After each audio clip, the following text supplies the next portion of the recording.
नमस्कार विद्यार्थी मित्र हो. तर आज आपण BA थर्ड इयरच्या या 6व्या सेमिस्टरमध्ये जो आपला पेपर आहे, 14वा पेपर आहे आपला, आणि हा जो पेपर आहे सामाजिक संशोधन पद्धती, या पेपरमध्ये आपण आतापर्यंत या पेपरचा अभ्यासक्रम, त्याचबरोबर या पेपरमधील पहिल्या प्रकरणामधील काही संकल्पना आपण चर्चा करत होतो. विद्यार्थी मित्रो, सामाजिक संशोधन पद्धती हा पेपर MAच्या फर्स्ट इयरच्या विद्यार्थ्यांना सुद्धा आहे. त्या विद्यार्थ्यांना सुद्धा या लेक्चरचा उपयोग होणार आहे. सामाजिक संशोधन पद्धती या पेपरमध्ये जो 404 नंबरचा जो पेपर आहे त्यामध्ये सुद्धा संशोधनाच्या अनुषंगाने विविध संकल्पना ह्या त्याच्यामध्ये आपल्याला अभ्यासक्रमामध्ये आहेत. तर त्या विद्यार्थ्यांना सुद्धा आपण हा व्हिडिओ लेक्चर आपला त्याचा उपयोग होणार आहे. म्हणून एकंदरीतच आपण या पेपरमध्ये जो मागच्या लेक्चरमध्ये क्वेश्चनरीजच्या संदर्भामध्ये चर्चा केली होती. प्रश्नावली म्हणजे काय, प्रश्नावलीचा नेमकं उपयोग काय आहे, प्रश्नावलीची नेमकं काय त्याच्यामधली महत्त्वाची वैशिष्ट्ये आहेत किंवा त्याचे काय गुणदोष आहेत, किंवा प्रश्नावलीच्या अनुषंगानं कोणती काळजी घेतली पाहिजे या संदर्भामध्ये आपण चर्चा केली. ही सामाजिक संशोधनामध्ये संशोधकाला एक डेटा कलेक्शन करण्यासाठी टेक्निक्स म्हणून उपयोगात येणारी आहेत. आणि या टेक्निक्सचा वापर संशोधनामध्ये निश्चितच संशोधनाशी संबंधित असणारी माहिती प्राप्त करण्यासाठी होतो. त्याचबरोबर आता दुसरा जो काही आपला याच्यामधला घटक आहे व त्यालाच आपण सामाजिक संशोधनाच्या संदर्भामध्ये जी डेटा कलेक्शन करणारी टेक्निक्स आहेत ती दुसरं टेक्निक्स आपण अभ्यासणार आहोत. त्यालाच आपण निरीक्षण असं म्हणतो. निरीक्षण या टेक्निक्सलाच आपण ऑब्झर्वेशन असंही म्हणतो. ऑब्झर्वेशन म्हणजेच पाहणे किंवा अवलोकन करणे असंही त्याचा अर्थ आपण घेत असतो. तर इथे सामाजिक संशोधनाच्या अनुषंगानं ऑब्झर्वेशन ही जी काही टेक्निक्स आहे ही अतिशय महत्त्वपूर्ण टेक्निक्स आहे. संशोधनामध्ये याला अग्रगण्य स्थान आहे. आणि एकंदरीतच सामाजिक संशोधनामध्ये निरीक्षण पद्धतीच्या माध्यमातून वेगवेगळी तथ्ये ही संकलित केली जातात आणि निरीक्षण पद्धतीनं तथ्ये संकलित करून सिद्धांतापर्यंत पोहोचण्याचं काम या टेक्निक्सच्या माध्यमातून होत असते.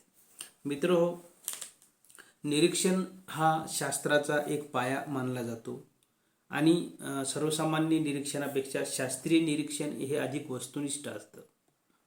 आणि एकंदरीतच आपण दररोज आपल्या अवतीभोवती असणाऱ्या विविध गोष्टींचं निरीक्षण करतोच, किंवा आपण वेगवेगळ्या बाबतीमध्ये ज्या काही आपले निर्णय घेत असतो ती निरीक्षणाच्या माध्यमातून घेत असतो. किंवा आपल्याला एखाद्या ठिकाणी जायचं असेल तर ते सुद्धा आपण त्या ठिकाणी आपल्याला काय लागणार आहे किंवा त्या संभाव्य गोष्टींचा सुद्धा आपण विचार करूनच आपण त्या बाबतीत निर्णय घेत असतो. म्हणून एकंदरीतच आपण बघतो की उदाहरणार्थ आपण जर समजा घराबाहेर पडत आहो आणि जर घराबाहेर पडत असताना आपल्याला एकंदरीत बाह्य वातावरण बघून आपण निर्णय घेत असतो की आपल्यासोबत काय असलं पाहिजे, आपण कुठं चाललेलो आहोत. किंवा पाऊस येणारा असेल, ढगाळ वातावरण असेल तर निश्चितच आपण छत्री घेऊन निघतो. किंवा त्या माध्यमातून एखाद्या इमारतीचे निरीक्षण केल्यानंतर आपण सांगू शकतो की किती सुंदर इमारत आहे, किती सुंदर गार्डन आहे किंवा किती सुंदर निसर्ग आहे. ह्या सगळ्या गोष्टी निरीक्षणाच्या माध्यमातून आपण निर्णय घेत असतो. तर निरीक्षण क्षमता ही अतिशय महत्त्वाची आहे संशोधनामध्ये.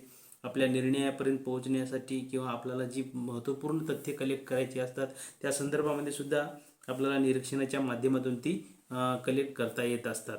म्हणून शास्त्राचा प्रारंभच हा मुळात निरीक्षणापासून होत असतो. म्हणून निरीक्षण ही बाब आपल्याला या संशोधनामध्ये लक्षात घेत असताना नेमकं निरीक्षण म्हणजे काय या संदर्भामध्ये जर आपण विचार केला तर अनेक विचारवंतांनी याच्यामध्ये व्याख्या केलेल्या आहेत. त्याच्यामध्ये गुड आणि हॅट यांची सुद्धा एक व्याख्या आहे की सामान्य एकंदरीतच आपण जर रूपामध्ये जर आपण विचार केला की नेमकं निरीक्षण काय आहे सर्वसामान्यपणे, तर एकंदरीतच याच्यामध्ये दृढ अर्थानं आपण जर आपण विचार केला तर कान आणि वाणी यापेक्षाही डोळ्याचा ज्यामध्ये वापर होतो त्याला आपण निरीक्षण म्हणतो. म्हणून साधी सोपी निरीक्षणाची ही व्याख्या आपल्याला याच्यामध्ये लक्षात घेता येते. ऑक्सफर्ड एकंदरीत शब्दकोशामध्ये सुद्धा या निरीक्षणाच्या संदर्भामध्ये आपण व्याख्या केलेली आहे, ज्याच्यामध्ये घटनातील पारस्परिक संबंध किंवा कार्यकारणभाव जाणून घेण्यासाठी घटनेचे केलेले यथार्थ अवलोकन म्हणजेच निरीक्षण होय. म्हणजे साधी आणि सोपी याच्यामध्ये व्याख्या आपल्याला याच्यामध्ये सांगता येईल. त्याचबरोबर आपण बघतो याच्यामध्ये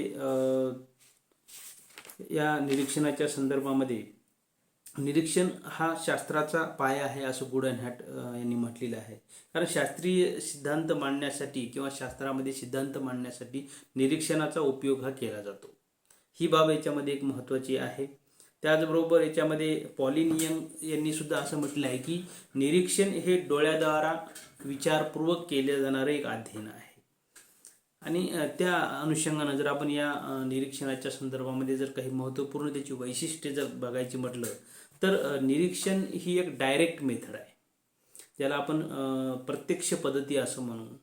आणि या तथ्यसंकलनामध्ये जी 4 तंत्र आहेत त्या 4 तंत्रामधील निरीक्षणाचा वापर हा वेगवेगळ्या संशोधनांमध्ये केला जात असतो. मग तुमची ती केस स्टडी असू द्या, तुमचं वेगवेगळे व्यष्टी अध्ययन असू द्या किंवा तुमचं वेगळं साहित्याचं वेगळं अध्ययन असू द्या, या माध्यमातून सुद्धा आपण बघतो की जे काही आपल्याला याच्यामध्ये अभ्यास करायचा आहे ते या केस स्टडी असू द्या किंवा वेगळ्या प्रॅक्टिकली नॉलेजच्या संदर्भामध्ये असू द्या, एक्सपेरिमेंटल मेथड असू द्या, या सगळ्यांमध्ये निरीक्षणाचा वापर हा चांगल्या पद्धतीने तिथं केला जातो. म्हणून डायरेक्ट मेथड ही जी आहे तर या ठिकाणी सामाजिक संशोधनामध्ये संशोधकाला स्वतः प्रत्यक्ष त्या ठिकाणी जाऊन संशोधनाच्या संदर्भामधली माहिती ही कलेक्ट करावी लागत असते. म्हणून ती एक डायरेक्ट मेथड आहे, प्रत्यक्ष पद्धती आहे. कारण संशोधक स्वतः त्या कार्यक्षेत्रामध्ये जात असतो आणि आपल्या संशोधनाशी निगडीत असणाऱ्या माहितीचं अवलोकन करतो आणि ती माहिती प्राप्त करत असतो किंवा ती टिपत असतो. त्याचबरोबर आपण बघतो की इथं प्राथमिक तथ्याचं संकलन केलं जातं. निरीक्षण हे एक असं तंत्र आहे की जी या कार्यक्षेत्रामध्ये जे काही सोर्स आहेत किंवा त्याच्यामधलं जे काही माहिती प्राप्त करायची आहे ती प्रत्यक्ष त्या ठिकाणी जाऊन तो स्वतः त्या ठिकाणी त्या घटनेचं ऑब्झर्वेशन करत असतो आणि ती माहिती प्राप्त करत असतो. त्याचबरोबर या मेथडला एक सायंटिफिक मेथड म्हटलेलं आहे, वैज्ञानिक पद्धती असं म्हटलं आहे. कारण ही अधिक विश्वसनीय आहे, कारण स्वतः संशोधक त्या कार्यक्षेत्रामध्ये जाऊन त्या विषयामध्ये जाऊन संशोधनाशी निगडीत असणारी जी काही डेटा आहे तो कलेक्ट करण्यासाठी स्वतः त्या ठिकाणी त्याच्या जात असतो. त्यामुळं ती माहिती अधिक विश्वसनीय आहे आणि वैज्ञानिक आहे असं त्या ठिकाणी आपल्याला म्हणता येते. त्याचबरोबर इंद्रियाचा उपयोग याच्यामध्ये आहे, कारण स्वतः निरीक्षण पद्धतीचा वापर करत असल्यामुळं किंवा स्वतः त्या ठिकाणी संशोधक त्या कार्यक्षेत्रामधून माहिती मिळवत असल्यामुळं जी काही डोळ्याचा वापर आहे तर तो डोळ्याचा वापर एकंदरीत त्याच्यामध्ये तो होत आहे. त्याला जी काही दृष्टी येत आहे त्या गोष्टी त्या ठिकाणी तो नोंद घेत असतो आणि ती संशोधनामध्ये त्याचा वापर करत असतो. आणि हे निरीक्षण पद्धती हे एक मायक्रो स्टडी आहे. एकंदरीत आपण जर विचार केला तर निरीक्षणामध्ये जे काही अर्थ किंवा त्याची माहिती प्राप्त केली जातो ती घटनेची एक सूक्ष्मपणे त्याच्या अवतीभोवती असणाऱ्या गोष्टींचाही विचार त्याच्यामध्ये केला जातो. सगळ्या गोष्टींचं ऑब्झर्वेशन केलं जातं. मग त्या ठिकाणची एखाद्या गावाचा अभ्यास असेल तर त्या गावामधली एकंदरीत सामाजिक, आर्थिक, सांस्कृतिक जीवन कशा पद्धतीचं आहे याचाही अध्ययन याच्यामध्ये केलं जातं. ही एक अशा पद्धतीची विश्वसनीय पद्धती, रिॲलिटी असणारी मिळवणारी एक मेथड असल्यामुळं याच्यामध्ये एकंदरीत सामूहिक व्यवहारांचं सुद्धा या ठिकाणी अध्ययन होतं. कलेक्टिव्ह बिहेवियरचा वापर याच्यामध्ये केला जातो आणि एकंदरीतच सामाजिक समूहाचं निरीक्षण करत असताना वैज्ञानिक पद्धतीचं अध्ययन हे या पद्धतीच्या माध्यमातून होतं आणि त्यामुळं निरीक्षणाला एकंदरीतच खूप महत्त्व या संशोधनामध्ये आहे. त्याचबरोबर कार्यकारण संबंधाचं ज्ञान होतं. एखादी घटना घडण्याच्या पाठीमागं नेमकं कारण काय आहे हे कारण शोधण्याचं कामसुद्धा या ऑब्झर्वेशनच्या माध्यमातून होत असतं.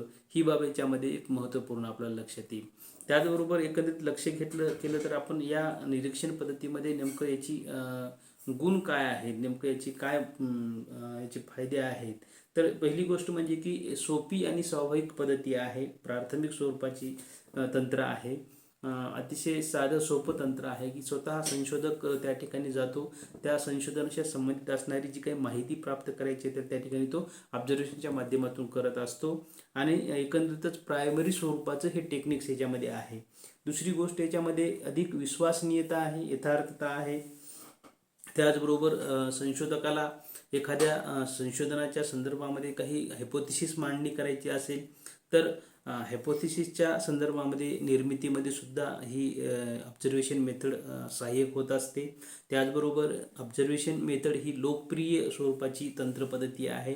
हिला अधिक प्राधान्य दिले जाते संशोधनामध्ये, त्यामुळं लोकप्रिय पद्धती असं म्हटलं गेलेलं आहे. त्याचबरोबर तथ्याची सत्यता पडताळणी करणे सुद्धा शक्य होते. जे काही डेटा संशोधक कलेक्ट करणार आहे तो डेटा खरंच म्हणजे किती उपयोगी आहे किंवा तो सत्य आहे का, खरा आहे का, वस्तुनिष्ठपणे आहे का, याची पडताळणी सुद्धा तो संशोधक त्या ठिकाणी करू शकतो. म्हणून एक व्हेरिफिकेशनची संधी याच्यामध्ये आहे. ही एक त्याच्यामध्ये सत्यता आपल्याला तपासता येऊ शकते, याचा एक हा फायदा आहे. त्याचबरोबर एखाद्या घटनेचं डीपली स्टडी करता येते. सखोल अध्ययन एखाद्या व्यक्तीचा अभ्यास करत असताना, एखाद्या समूहाचा अभ्यास करत असताना, एखाद्या घटनेचा अभ्यास करत असताना त्या पाठीमागे ज्या काही बाबी आहेत त्या बाबी शोधण्याचं काम, ऑब्झर्वेशन करण्याचं काम, एक सखोल विस्तृत स्वरूपाचं नॉलेज मिळण्याचं काम या ऑब्झर्वेशन मेथडच्या माध्यमातून करता येऊ शकते. तर ह्या बाबी महत्त्वपूर्ण आहेतच. तर मग याच्यामध्ये नेमकं मर्यादा काय येतात की निरीक्षण पद्धतीमध्ये आपण बघतो ही उपयोगाची आहे, पण तरीसुद्धा याच्यामध्ये काही डिसएडव्हान्टेज आपल्याला याच्यामध्ये दिसून येतात. याच्यामध्ये बऱ्याच वेळेस संशोधनामध्ये संशोधन करत असताना निरीक्षणकर्त्याचा पूर्वग्रह याच्यामध्ये निर्माण होण्याची शक्यता आहे. जो काही संशोधक संशोधन करणारा आहे, एखाद्या तो आपल्या भागाचा अभ्यास करत असेल, एखाद्या जातीचा, एखाद्या जमातीचा किंवा एखाद्या आपल्या गावाचा जर केस स्टडी करत असेल तर निश्चितच एखाद्या वेळेस त्या संशोधकाची जी काही पूर्वग्रह आहेत तो त्या पूर्वग्रह त्याच्यामध्ये उतरण्याची शक्यता असते किंवा एखादा विषय अधिक रंगून सांगण्याची शक्यता याच्यामध्ये दाट आहे. हा एक याच्यामधली मर्यादा आपल्याला लक्षात येऊ शकते. त्याचबरोबर प्रत्येक व्यवहाराचं निरीक्षण करणं अशक्य असते. काही बाबी ज्या असतात की संशोधकाच्या समोर त्या येत नाही, जसं की सांस्कृतिक अध्ययन आहे. ज्यावेळेस आपण जातो त्यावेळेस त्या घटना घडतीलच किंवा सांस्कृतिक अध्ययन त्या ठिकाणी होईलच असं नाही. म्हणून जे गोष्ट त्या ठिकाणी अभ्यासासाठी शक्य आहे ती शक्य घेतल्या जाते किंवा काही गोष्टी ज्या इंटरनल असतात त्या कधी कधी त्या समोर येत नाहीत आणि त्यामुळं त्या घटना तो स्टडी ही त्या ठिकाणी राहून जाण्याची शक्यता याच्यामध्ये आहे. म्हणून एकंदरीत सामाजिक व्यवहाराचं बाह्य अंगाचंच एका ठिकाणी एक्सटर्नल स्वरूपाचं जे काही स्टडी आहे तो याच्यामधून केला जाऊ शकतो. त्याचबरोबर काही व्यवहारांमध्ये कृत्रिमपणा येण्याची शक्यता आहे. जर एखादा व्यक्ती बाहेरून आलेला आहे आणि तो ऑब्झर्वेशन करत आहे, हे जर त्या एखाद्या समूहाला, एखाद्या व्यक्तीला किंवा एखाद्या त्या व्यवस्थेला जर कळलं तर निश्चितच त्याच्यासमोर ज्या नॅचरल पद्धतीने ज्या गोष्टी आहेत किंवा ज्या गोष्टी त्या ठिकाणी इंटरनल आहेत त्या सगळ्याच होतील असं नाही. म्हणून काही गोष्टींमध्ये काही त्याच्यामध्ये कृत्रिमपणा येण्याची शक्यता दाट आहे. म्हणून हे सुद्धा कोणीतरी ऑब्झर्वेशन करत आहे, कोणीतरी पाहत आहे हे म्हटल्यानंतर आपल्याला बघतो की त्या ठिकाणी निश्चितच कृत्रिमपणा येण्याची शक्यता असते. ही एक त्याच्यामधली त्रुटी आहे. त्याचबरोबर कालावधीची मर्यादा याच्यामध्ये नसते. एखाद्या संशोधनामध्ये किती वेळ लागेल, किती दिवस लागतील, किती याच्यामध्ये हे सांगता येऊ शकत नाही. म्हणून एक कालावधीचा याच्यामध्ये मर्यादा आहे. किती अनेक दिवस बी लागू शकते, अनेक वर्षसुद्धा लागू शकतात एखाद्या केस स्टडीला, हे सुद्धा त्याची एक मर्यादा आहे. त्याचबरोबर खर्चिक पद्धती आहे. बऱ्याच वेळेस एखाद्या ठिकाणी, एखाद्या समूहाला, एखाद्या गावाला भेट देण्यासाठी वारंवार जावं लागतं. जाणं येणं, त्या ठिकाणी खाणं पिणं, ह्या सगळ्या गोष्टी आर्थिक या ठिकाणी ज्या आहेत ते एक खर्चिक बाब याच्यामध्ये आपल्याला दिसून येते. त्याचबरोबर याच्यामध्ये ह्या बाबी या ठिकाणी मर्यादा दिसून येतात. त्याचबरोबर याच्यामध्ये जी काही निरीक्षणाची जी काही प्रकार सांगितले आहेत ती प्रकारसुद्धा याच्यामध्ये महत्त्वपूर्ण आहेत. की जसं निरीक्षणामध्ये अनियंत्रित निरीक्षण आहे, त्याचबरोबर नियंत्रित निरीक्षण आहे. तर नियंत्रित आणि अनियंत्रित हे निरीक्षणाचे दोन प्रकार याच्यामध्ये आपल्याला सांगता येतील. की याच्यामध्ये अनियंत्रित निरीक्षण म्हणजे संशोधकावर किंवा निरीक्षणकर्त्यावर कुठलंही नियंत्रण याच्यामध्ये राहत नाही. त्याला ज्या पद्धतीनं निरीक्षण करायचं असतं त्या पद्धतीने तो निरीक्षण करत असतो. कुठल्याही गोष्टीचा त्याच्यावर प्रभाव दिसून येत नाही. आणि नियंत्रित निरीक्षणामध्ये आपण बघतो की याच्यावर वेगवेगळ्या माध्यमातून नियंत्रण ठेवलं जातो, वेगवेगळ्या साधनांचा वापरही त्याच्यामध्ये केला जात असतो. आणि अनियंत्रित निरीक्षणातील जे काही दोष आहेत ते नियंत्रित निरीक्षणाच्या माध्यमातून दूर केली जाऊ शकतात. ही एक त्याच्यामधली बाब आहे. त्याचबरोबर याच्यामध्ये मग नियंत्रित निरीक्षणामध्ये त्या परिस्थितीवर नियंत्रण ठेवता येऊ शकते, निरीक्षणकर्त्यावर नियंत्रण ठेवता येऊ शकते. त्यामध्ये असणारी जी काही निरीक्षणाची साधनं वेगवेगळी असू शकतात, जसं की आपण बघतो कॅमेऱ्याच्या माध्यमातून कंट्रोल. कारण संशोधकांनी काय निरीक्षण केले हे त्यांनी स्वतः सांगणं आणि एखाद्या वेळेस ती एखाद्या कॅमेऱ्याच्या माध्यमातून, चित्रफितीच्या माध्यमातून ती प्रूफ त्याच्यासमोर करणं, त्या दोन्हीचाही पडताळा केला जाऊ शकतो. म्हणून camera, video camera, tape recorder ह्या निरीक्षण अनुसूची या माध्यमातून सुद्धा निरीक्षणाच्या संदर्भामध्ये नियंत्रण ठेवता येऊ शकते. त्याचबरोबर याच्यामध्ये काही नियंत्रित निरीक्षणामध्ये आपण बघतो की वेगवेगळे प्रकार त्याच्यामध्ये सुद्धा आहे. जसं पार्टिसिपंट ऑब्झर्वेशन आहे, सहभागी निरीक्षण करू शकता, असहभागी निरीक्षण करू शकता, ह्या सुद्धा मेथड त्याच्यामध्ये आहेत. तर अभ्यासाच्या दृष्टिकोनातून आपल्याला या ठिकाणी निरीक्षण, त्याचं महत्त्व काय आहे, वैशिष्ट्य काय, ह्या बाबी अतिशय महत्त्वाच्या आहेत. या ठिकाणी आपण ह्या महत्त्वपूर्ण बाबी काही अभ्यासल्या. त्यानंतर दुसऱ्या संकल्पनेच्या संदर्भामध्ये आपण नेक्स्ट लेक्चरमध्ये विचार करूया. तोपर्यंत थांबूया. धन्यवाद.